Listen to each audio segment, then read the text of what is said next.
रासायनिक खेती जहर है, जहर है, जहर है। लहराए फसलें खेत खेत में।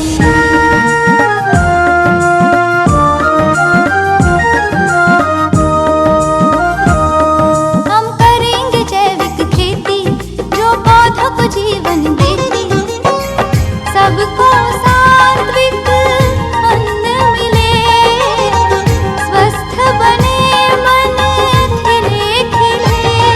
नए युग के लिए नई खेती, यह शाश्वत यौगिक खेती।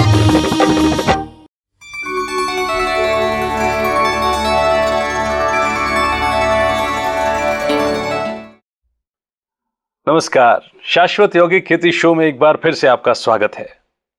दोस्तों, ये शो कृषि को समर्पित है, किसान भाइयों को समर्पित है। किसान भाई जो अन्नदाता कहलाते हैं, जो अन्न उगाते हैं और न केवल अपने परिवार का बल्कि संपूर्ण मानव जाति का ही पेट भरते हैं। मगर आज जो अन्न हम उगा रहे हैं, आज हम जो अन्न हम खा रहे हैं और संपूर्ण मानव जाति को खिला रहे हैं, वो जहरीला हो चुका है। भले ही किसी मजबूरी के चलते या फिर अज्ञानतावश हमने रासायनिक खादों का इस्तेमाल किया, रासायनिक जीवनाशकों का इस्तेमाल किया, पेस्टिसाइड्स का इस्तेमाल किया, मगर उनके अत्यधिक इस्तेमाल से आज जो अन्न उगाया जा रहा है वो जहर बनता जा रहा है। न अनाज, न फल, न सब्जियां, बल्कि दूध भी, सब कुछ विषाक्त होता जा रहा है। जो हम खिला रहे हैं वो बीमारियों का रूप ले रहा है, जो हम छोड़ रहे हैं उनसे और अधिक बीमारियां प्राकृतिक स्रोतों में जा रही हैं। कुल मिलाकर के जहर का ये जो जाल बन चुका है, उगाना भी जहर, खिलाना भी जहर, निकालना भी जहर, इससे निकलना बहुत मुश्किल दिख रहा था। लेकिन फिर भी हमने पिछले कुछ एपिसोड्स में बातचीत की और हमें पता लगा कि परमात्म शक्तियों से यदि हम उस खाने वाले भोजन को, उगाने वाले अन्न को हम परमात्म शक्तियों से चार्ज करें तो मौजूदा विष, उसका असर खत्म हो सकता है और वो भोजन, वो अन्न अमृत बन सकता है। आज इस भोजन को चार्ज करने की विधि क्या है, इसी पर चर्चा करेंगे। किस तरह से भोजन को भोग का रूप दिया जाए, इस विषय पर चर्चा करेंगे। और इस विषय पर चर्चा करने के लिए हमारे साथ स्टूडियो में मौजूद हैं ब्रह्मा कुमारी जमीला बहन। स्वागत है आपका शाश्वत यौगिक खेती टॉक शो में। नमस्कार। नमस्कार दोस्तों, मैं आपको जमीला बहन के बारे में बता दूं कि वो पेशे से डॉक्टर हैं, नेचुरोपैथिस्ट हैं। कई अस्पतालों में जाकर के वो अपनी सेवाएं देती हैं। पिछले 10 सालों से वो ईश्वरीय सेवा में समर्पित जीवन जी रही हैं। इंटरनेशनल नेचुरोपैथिस्ट ऑर्गेनाइजेशन की वो मेन कोऑर्डिनेटर हैं। प्रजापिता ब्रह्मा कुमारी ईश्वरीय विश्वविद्यालय की मेडिकल विंग की मेरा भारत स्वस्थ भारत की वो प्रणेता हैं। 20,000 किलोमीटर की यात्रा वो अभी तक कर चुकी हैं और आगे भी करती रहेंगी। दीदी, आपसे जानना चाहेंगे कि ये जो भोजन इतना विष युक्त हो चुका है, यहाँ तक कि हवा, पानी, सब कुछ प्रदूषित हो चुका है, सब में विष, जहर घुल गया है। आपने बताया था कि भोजन को यदि परमात्म शक्तियों से चार्ज किया जाए तो उसमें मौजूद विष जो है वो पूरी तरह से खत्म हो जाता है और भोजन अमृत हो जाता है। भोजन को भोग कैसे बनाया जाता है, ये आप ही बता सकते हैं। सबसे पहले तो ये है कि परमात्मा जो है वो इनफाइनाइट एंगस्ट्रॉम एनर्जी है, 100% प्योर एनर्जी है और वहाँ स्वच्छता का पूरा ध्यान रखना पड़ता है जी। जैसे सोने का बर्तन में जैसे शहनी का दूध रहता है, वैसे ही भगवान भी जो अस्वच्छता है वहाँ पे, अगर चाहे मन में हो मलिनता हो, चाहे भोजन में मलिनता हो, तो भगवान स्वीकार नहीं करता है। भगवान को स्वच्छता पसंद है, पवित्रता का सागर है वो जी। तो एक तो पहली बात तो ये है कि वो झूठे बर्तन में भोग स्वीकार नहीं करता है। हमें सबसे पहला तो ये है कि हमें नए बर्तन, भोग के बर्तन बिल्कुल अलग रखने हैं और बिल्कुल नए लाने हैं। और वो भोग के बर्तन के इवन साबुन भी जो जिससे हमें उसको धुलाई करना है वो भी झूठा नहीं होना चाहिए, वो भी शुद्ध होना चाहिए। शुद्धता का बड़ा महत्व है। साकार बाबा के समय में जो ब्रह्मा कुमारी के जो मेन संस्थापक थे ब्रह्मा बाबा, तो उसके समय की बात है जब वो जीवित थे। और यहाँ पे एक सिस्टम है कि जब भोग लगाया जाता है तो कुछ लोगों का पार्ट है वो ट्रांस में जाते जी। हैं और भगवान से संदेश लेके आते हैं, ठीक। तो उसको संदेश ही कहा जाता है। जी। और जब भोग लगाया जाता है भगवान को अर्पित किया जाता है और उस समय ही उनको मैसेज के लिए भेजा जाता है। जी। तो संदेशी भोग लेके गई, एक बार गई तो भगवान ने स्वीकार नहीं किया, वापस आ गई, फिर वापस भेजा गया, वापस स्वीकार नहीं किया। तब तीसरी बार बाबा ने ब्रह्मा बाबा ने उनसे पूछा कि भाई पूछो भगवान से, कि भाई बाबा से पूछो कि आप स्वीकार क्यों नहीं कर रहे हैं। जी। तब भगवान ने मतलब बाबा ने बोला, यहाँ पे प्यार से भगवान को बाबा बोलते हैं, तो बाबा ने बोला कि बच्ची इस डब्बी को हाथ नहीं लगाना, इसमें सांप है। अच्छा। इस डब्बी को छूना नहीं। जी। ठीक है ना। तो डब्बी में पैक करके भोग लगाया जाता था। उनके संदेश लाने के बाद जब डब्बी खोली गई जी। कि भाई सचमुच इसमें बाबा ने कहा है सांप है तो क्या है इसमें, एक बाल आने के बाद भी भगवान ने उसको स्वीकार नहीं किया। तो सबसे उसको सांप क्यों बोला गया? बाबा हमसे भी रमणीकता से बात करता है। जी जी, बच्चों को बहलाता है जी, जी, कि बच्चे इसको खोलना नहीं, इसको छूना नहीं, इसमें सांप है। तो सांप जैसा ही दिखता है ना बाल, तो है ना। मतलब हमें स्वच्छता से अपना भोजन प्रिपरेशन करना चाहिए, वहाँ पे अपने को ये बात पूरा ख्याल रखना है। और जो भोजन बनाए उसमें हमें मैंने बताया जैसे कि जूठे बर्तन नहीं होने चाहिए जी। राइट। और ढक के एक कपड़े से आप छोटे छोटे बर्तन आप खरीद सकते हैं, हाँ जी, है ना, भोग के लिए। और ऐसा नहीं है कि मतलब घर के मतलब लेडीज ही भोग लगा सकते हैं, कोई भी लगा सकता है, एनीवन कैन डू इट। बस स्वच्छ, हाँ मतलब हाँ कोई भी इंसान भोग भगवान को अर्पित कर सकता है। कि मैं एक छोटा सा आपको एक एग्जांपल देती हूँ कि दिल्ली में हस्बैंड वाइफ बहुत अच्छे थे, दोनों डॉक्टर थे, इट्स अ ब्यूटीफुल फैमिली, कोई किसी तरह की तकलीफ नहीं थी, मतलब महल माड़ी, मतलब सब कुछ, धन दौलत सब, वैभव सब कुछ था, पद पोजीशन। उनके 2 बच्चे थे, बिटिया जो है वो डॉक्टरी MBBS कर रही थी और एक बेटा इंजीनियरिंग करता, वेरी वेल टू डू परिवार था।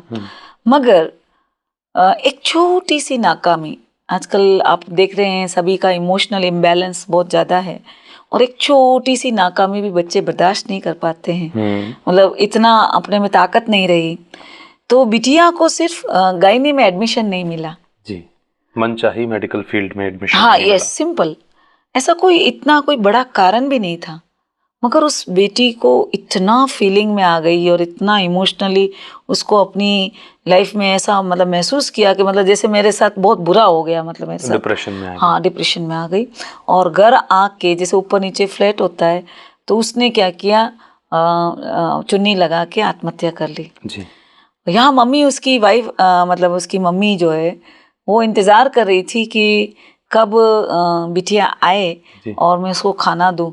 तो जब नहीं आई तो भाई को भेजा कि जाओ बहन को बुला के लाओ, अभी तक खाना खाने क्यों नहीं आई, कॉलेज से इंतज़ार कर रही थी। और जैसे ही भाई ने एंटर किया दरवाजे पे, और जैसे ही उसने देखा कि बहन लटकी हुई, अपनी बहन को इस हालत में वो देख नहीं सकता था, उसकी जबान लटकी हुई, इसकी आंखें निकली हुई, मौत का ये मतलब ये दृश्य नहीं देख पाया, तो उसको नर्वस ब्रेकडाउन हो गया वहीं के वहीं और वो पागल हो गया उसी समय जी। तो विद इन अ सेकेंड्स में, अपन मोमेंट्स में आप अगर देखें तो पूरी फैमिली जैसे एक तरह से डिस्टर्ब हो गई राइट। तो आज की कलयुग की जो परिवर्तन की जो वेला है, इसमें कुछ भी कभी भी किसी के साथ हो सकता है जी। आत्मिक शक्तियां व्यक्ति की कम होती चली जा रही वो तो ठीक है, मगर कुछ भी हादसा भी हो सकता है जी। आप घर से निकल के ये नहीं कह सकते आप वापस सेफ घर पे आओगे जी। सुबह आप उठोगे नहीं उठोगे कोई मतलब भरोसा नहीं जी। एक्सीडेंट, जले हुए वार्ड, ये मतलब इसकी कोई भी कभी भी कुछ भी हाँ यस कुछ भी परिस्थिति आ सकती है। और ऐसी परिस्थिति को फेस करने के लिए हमारे पास ताकत चाहिए जी। और वो सिवाय परमात्मा के और कोई दे नहीं सकता। और सबसे ज्यादा हमने जो प्रयोग किए, जैसे मेडिकल फील्ड में मैं हूँ और मेरे पास साइकिक केस ज़्यादा आते हैं, सबसे पागल के, इविल सोल्स के केस आते हैं सारे, और उनको हम मेडिटेशन से पानी चार्ज करके उनको पिलाते हैं और उनको सिखाते हैं, आप भी कर सकते हैं, इट्स वेरी सिंपल जी। कभी भगवान को भोग लगाना हो तो डायरेक्ट नहीं लगाने का, चौकी पे रखने का, चौकी या पटले पे रखो जी। और उस पे आप ग्लास रखो, कांच का ग्लास ले सकते हैं आप, और रात को बाबा को बोल दो, बाबा इसमें शक्ति भर देना, बाबा इसमें शांति भर देना। ठीक। तो बाबा की रात भर किरणों से वो चार्ज होता है। ठीक। और उस लिड को, उसका ढक्कन लगा के रखना है जी। और उसमें तुलसी का पत्ता डालने से फायदा ये होता है, तुलसी में पारा होता है जी। और पारा वाइब्रेशन बहुत पावरफुल कैच करता है। ठीक। और हमारी बॉडी में 70% पानी है जी। और पानी के क्रिस्टल जैसे ही बन जाते हैं, जैसे ही पावरफुल क्रिस्टल बन जाते हैं, तो हमारा मोमेंटम बढ़ जाता है, हमारा ब्लड सर्कुलेशन बढ़ जाता है, हमारी बीमारियां दूर हो जाती है, हमारी मेंटल प्रॉब्लम सारी दूर हो जाती है। जी। और सुबह आप अमृत वेला उठते हैं तो वो लिड हटा दीजिए। ठीक। और फिर आप परमात्मा की याद में बैठ के अपने आप को सोल महसूस करेंगे और शांति के सागर से, सुख के सागर से, शक्ति के सागर से किरणें आ रही है और आपके नैनों से, मस्तक से, रोम रोम से वो पूरा ग्लास का जो पानी है वो चार्ज हो रहा है वाइब्रेशन से। ठीक। उस इनफाइनाइट एंगस्ट्रॉम एनर्जी, शीतल शीतल ठंडी ठंडी किरणें उस पानी को चार्ज कर रही है, उसके एक एक एटम्स को रिजनरेट कर रही है। और फिर भाव कर सकते हैं। भाव और भावना का बड़ा अहमियत है जी। कि ये जो ग्लास में पानी है उसको जो पिएगा उसका गुस्सा हमेशा के लिए शांत हो जाएगा। तो सचमुच ऐसे हमारे पास रिजल्ट्स है कि उनका गुस्सा क्रोध कभी चला आता गया, नहीं, शांत यस, हो गया। हाँ, इरिटेशन चला जाता है, जी। जी। हल्का सा इरिटेशन भी नहीं आता है। अगर आप भाव करेंगे कि भाई ये पानी पीने से उसके सारे दर्द खत्म हो जाए, तो उसके दर्द चले जाएंगे। जी। अगर आप भाव करते हैं कि ये पानी पीने से उसकी हड्डियां मजबूत हो जाए, उसकी स्टेमिना बढ़ जाए, शक्ति की किरणें डाल दें आप उसमें जी। कि अनंत किरणें आ रही है शक्ति की और वो पूरा पावरफुली वो ग्लास जो है वो शक्तियों से भरपूर हो रहा है। तो जो भी कमजोर बच्चा उसको पिएगा वो उसको शक्ति बढ़ जाएगी। फिर आप ये भी भाव कर सकते हैं कि भाई इससे मेमोरी शार्प हो जाए बच्चे की। जी। And anyone can do it, very simple and सरल। ये पानी को शुद्ध बनाकर चार्ज करके ग्रहण करने की विधि है। आप बता रहे थे भोजन जना है, भोग को भी शुद्धि का सेम ध्यान थाली रखना आप है। सामने रखो, चौकी पे रखो और उसके ऊपर ढक दो। और फिर भोग के गीत भी है बहुत सारे अच्छे अच्छे, उस गीत पे आप परमात्मा की किरणों से मतलब जो भगवान जो है पॉइंट ऑफ लाइट है कि ये मैं आपको भोग अर्पित करती हूँ और आपका दिया हुआ प्रसाद में खाती हूँ।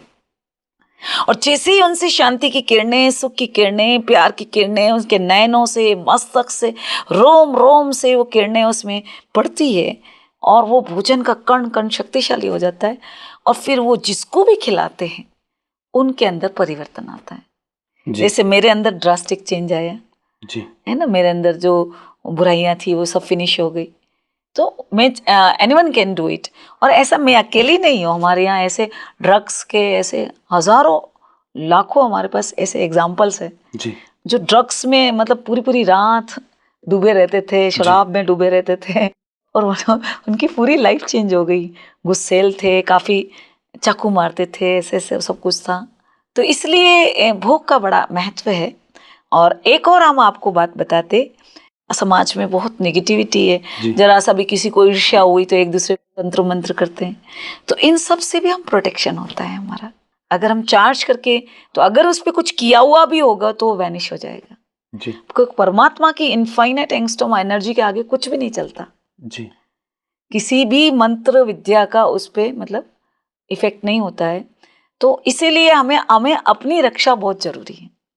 आप देखेंगे इस पूरी यूनिवर्सिटी में जितनी भी लेडीज है वो सेंटर संभालती है जी, और आप देखेंगे कामेशु क्रोधेशु लोग तो दिन में बढ़ते जा रहे हैं, घटते जा रहे हैं, बढ़ते ही जा रहे हैं।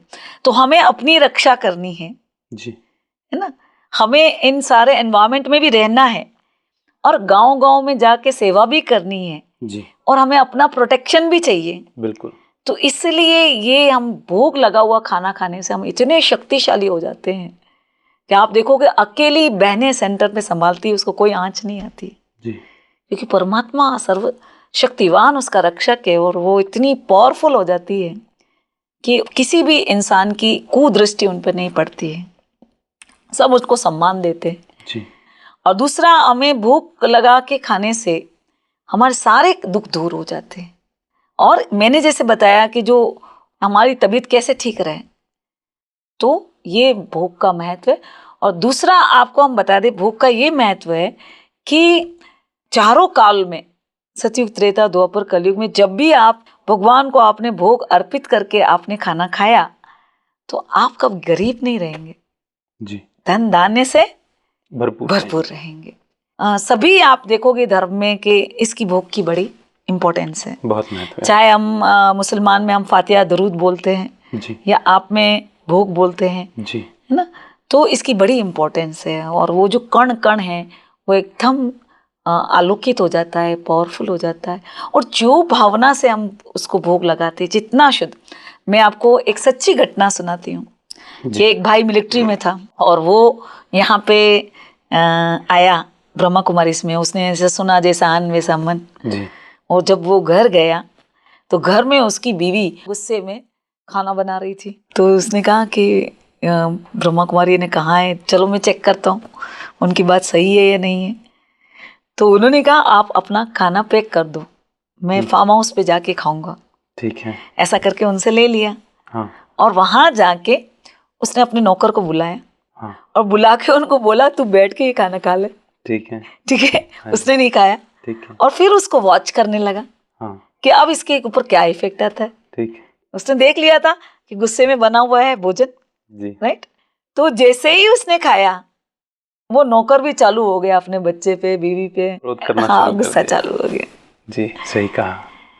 बनाते समय भी अगर आप गुस्सा नहीं कर रहे हैं और शांत मन से बना रहे हैं, तो आपके बच्चे भी शीतल रहेंगे, आपके झगड़ा नहीं करेंगे। और ऐसा हमने कई बच्चों पे भी प्रयोग किए। जी, बिल्कुल। बच्चों की भी बुद्धि मतलब उनकी चंचलता फिनिश हुई है, उनकी जो न्यूसेंस करने की हरकतें फिनिश हुई है। जी, अगर एक एक माएँ भी अगर भोजन को अच्छे से भोग भगवान को अर्पित करके, वो 5-10 मिनट लगते हैं, कोई भोग जी। लगाने में कोई ऐसे घंटों नहीं लगते जी। हैं। 5-10 मिनट भी आप निकाल के एक छोटी सी ये क्रिया कर ले, तो आप अपने बच्चों को बीमारियों से बचा सकते हैं, अपने परिवार को अच्छे वाइब्रेशन से भोग खिलाएंगे, तो आपके घर में झगड़े वगैरह वो सब मिनिमाइज हो कम हो सकते हैं। जाएंगे। ये इसके कई उदाहरण देखने को मिलते हैं। बिल्कुल सही कह रहे हैं आप। जैसा अन्न वैसा मन, हाँ। इस पर पहले भी कई बार चर्चा हो चुकी है। और उसने खुद ने मेरे को सुनाया, दीदी ये तो आप वाकई गजब की बात बताते हैं, हमारे नौकर तो उसी समय गुस्सा होने लग गया, जी जी, है ना। तो ये वाइब्रेशंस, पूरी जगत जो है क्वांटम थ्योरी पे बेस्ड है और वाइब्रेशंस का खेल है।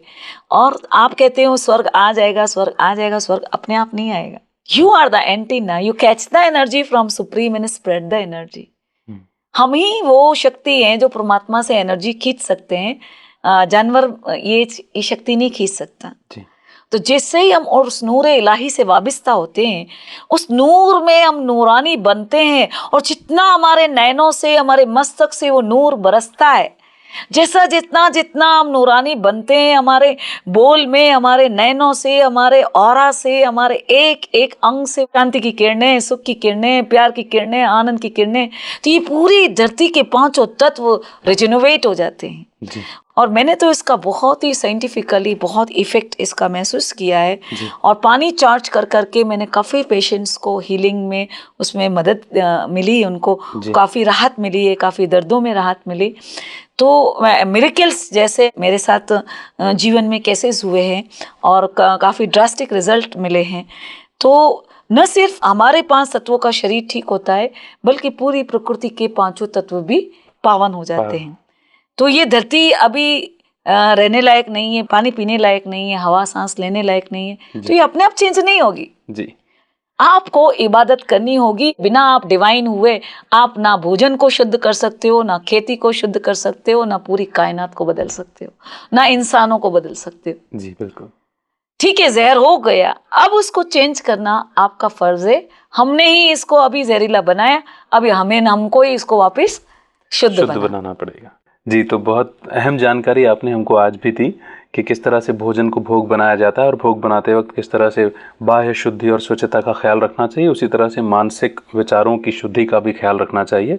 और इस तरह से हम जब भगवान को भोग अर्पित करते हैं तो वो पूरी तरह से विष से मुक्त हो जाता है, अमृत बन जाता है वो भोजन। और वो अमृत जब हम ग्रहण करते हैं तो वो हमारे लिए, हमारे परिवार के लोगों के लिए, हमारे बच्चों के लिए वो अच्छे रिजल्ट्स देता है।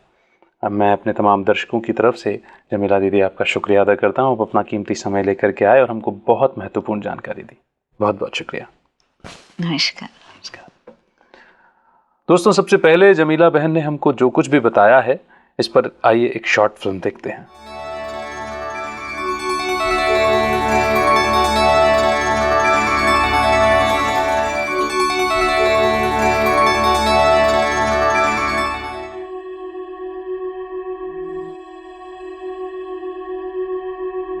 ओम शांति। अनुभव करें, मैं एक चैतन्य शक्ति आत्मा हूं। अति सूक्ष्म ज्योति बिंदु, एक चमकता हुआ हीरा हूं। मेरे सम्मुख भोग की थाली रखी हुई है जो मुझे परमात्मा को स्वीकार करानी है। परमात्मा सर्व शक्तियों का परम स्रोत है। उनका अति शीतल चांदनी सा दिव्य प्रकाश मुझ पर पड़ रहा है।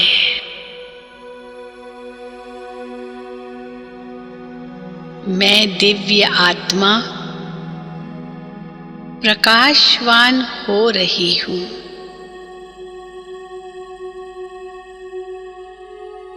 अब मेरे मस्तक से ये दिव्य प्रकाश की किरणें भोग की थाली पर पड़ रही है।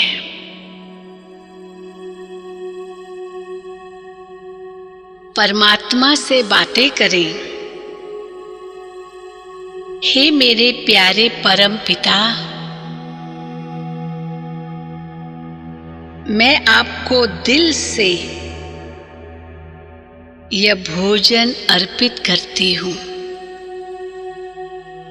आप इसे स्वीकार करें।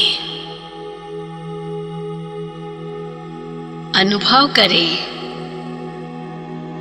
कि अब दिव्य किरणों से आलोकित यह भोजन प्रभु प्रसाद बन गया है। थाली में रखे हुए भोजन का हर एक कण शुद्ध, निर्मल,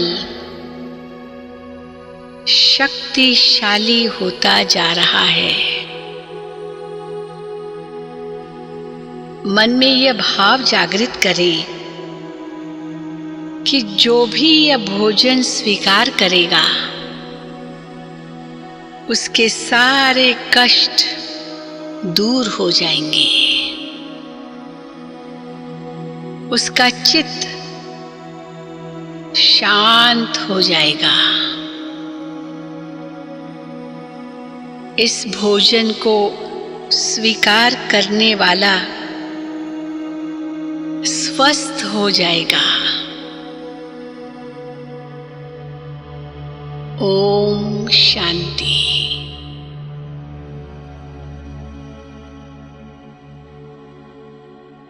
शाश्वत यौगिक खेती कार्यक्रम की आज की कड़ी में हमने भोग को समझा, भोग के महत्व को समझा। बदलती जीवन शैली में हम जानते हैं कि किस तरह से परिस्थितियां पल पल बदलती हैं, किस तरह से कोई भी समस्या हमारे सामने आ सकती है और उन समस्याओं को सामना करने के लिए उनमें शक्ति की आवश्यकता है और शक्ति की आवश्यकता के लिए शक्तिशाली भोजन, शक्तिशाली किरणों की आवश्यकता है।